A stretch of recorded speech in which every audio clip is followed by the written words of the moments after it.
challenged. Yes, it is. Okay, perfect. Alright. So, first question we have for you is, how and why did you join the military? And what branches were you?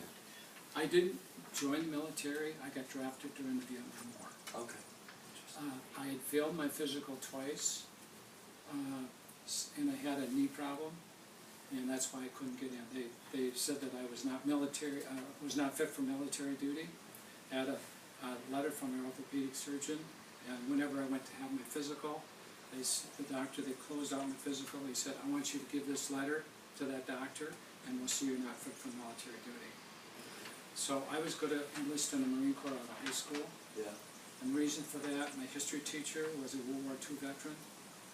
Such an awesome guy. He's a football coach and just a great guy, and everybody liked him, and you know, I just thought this is the kind of guy I want to be like.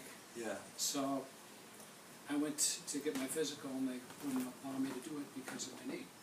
So after that, I just decided to get on with my life. So I went to junior college, and then from there started working for ambulance company in Rochester, and then also the emergency room at St. Mary's Hospital in Rochester. Then from there I got another draft note, got married.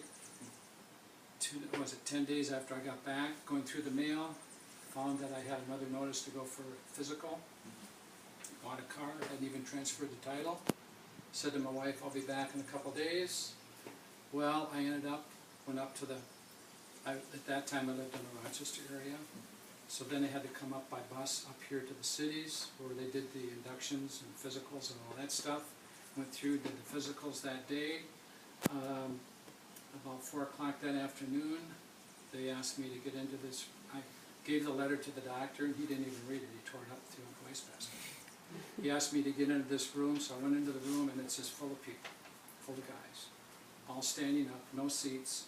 It was a huge, great big classroom. There was an Air Force captain standing at the podium, and he said, I want everyone to raise their right hand.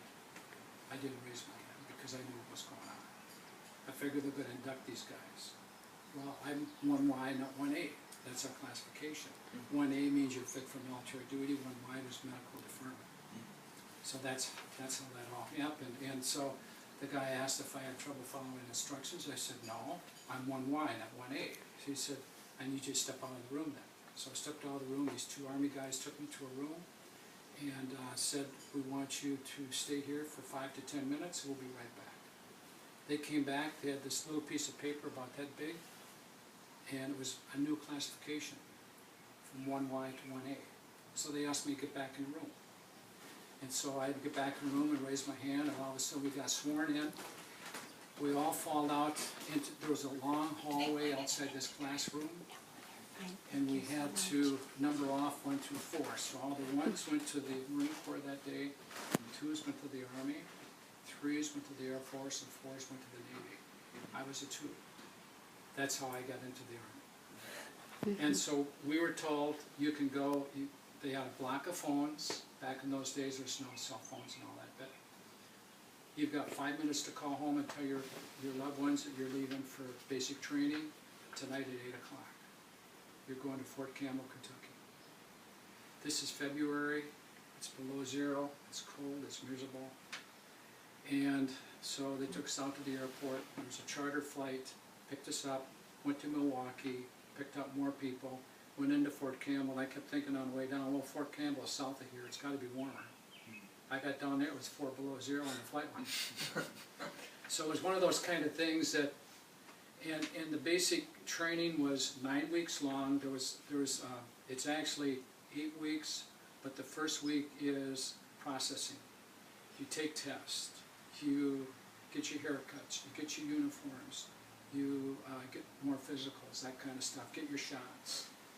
And when they did shots, it was kind of funny. You walk through this line, and you had, instead of a nurse standing there giving you, or a medic standing, or corpsman standing there giving you 1 shot at a time, they had these air guns. So you'd walk by and you got a shot.